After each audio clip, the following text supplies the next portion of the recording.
Hello, ladies and gents, boys and girls, people of all ages, sexualities, and identities, and welcome back to another film review. And we return with Avengers Endgame. Now, Avengers Endgame, I'm going to be completely honest here straight away. My opinion at the end of this review is gonna maybe sway people a little bit, but it's purely based on certain elements of this film. So, you've been warned. Avengers Endgame is pretty simple. Essentially, the whole population has been halved. We learn that the reason that Scott Lang was not in the last film is because he's been trapped inside of the quantum realm. This is due to the fact that when Janet and the rest of them were supposed to pull him out of the quantum zone, they vanished due to the snap. Meanwhile, we have a brooding Thor who wishes he had gone for Thanos' head. A Captain Marvel who's confused, yet also angry at what Thanos has managed to do with the rest of the universe. A Steve Rogers who's decided to handle his whole understanding of what's going on in the world by essentially sitting in a room full of people and discussing it over. A Hawkeye who has become a bloodthirsty killer, who is going around and knocking off gangs left, right, and centre. Natasha has become the woman at the desk who seems to be talking to everyone over the phones and finding out exactly what everyone's circumstance is. Banner seems to have controlled the Hulk and essentially spent some time alone to reflect over what's going on. Due to the fact of him feeling like he lost twice as the Hulk and as Banner, they've come to a conclusion of becoming Smart Hulk. Rhodey finds himself absolutely angered at what's happened, and essentially the whole team is just disappointed and feels lost. Thor spends a long time at one point in New Asgard, essentially dragging himself away from everyone and just enjoying his time with Korg. Eventually he gets dragged back into the fold and we find our characters fighting for one last chance to possibly bring all of their friends back.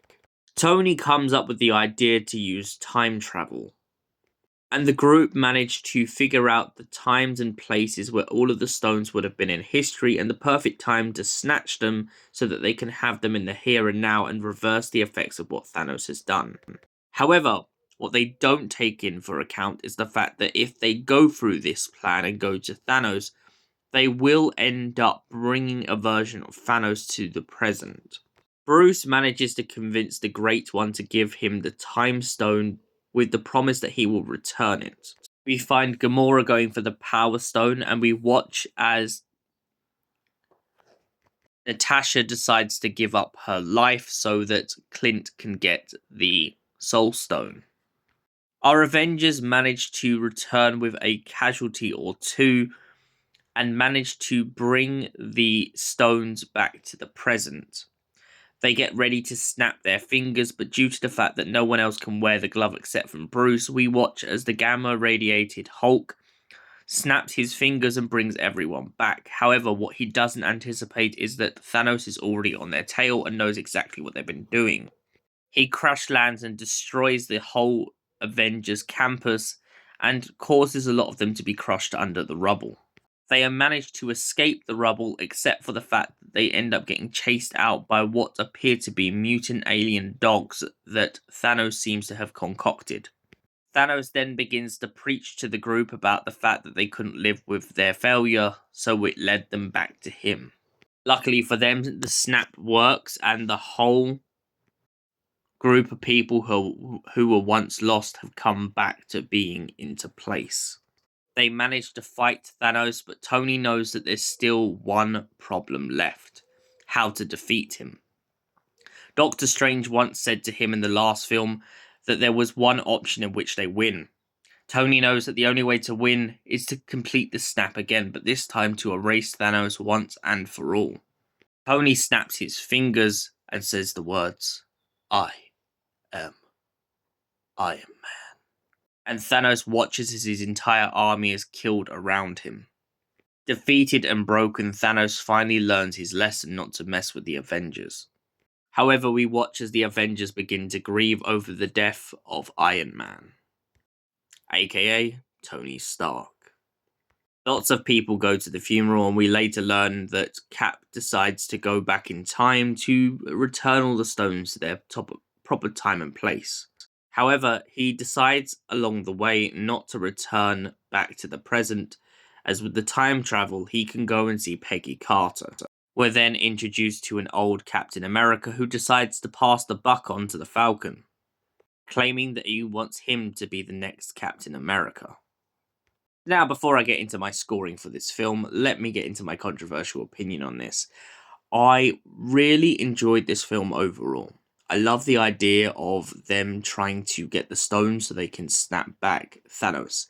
However, I did find one thing a drag in this film, and that's the whole explanation of time travel. The fact that we have them joking about Back to the Future and then talking about past, present, and what you could affect with the whole butterfly effect is all over the place. This just, to me, feels like unneeded exposition and stuff that could have just been left in the bin. The other thing I find a little bit of a struggle is the idea at the end of this that we end up with not only just an older version of Captain America, but we also have to suffer the idea of now knowing that Tony has been completely wiped.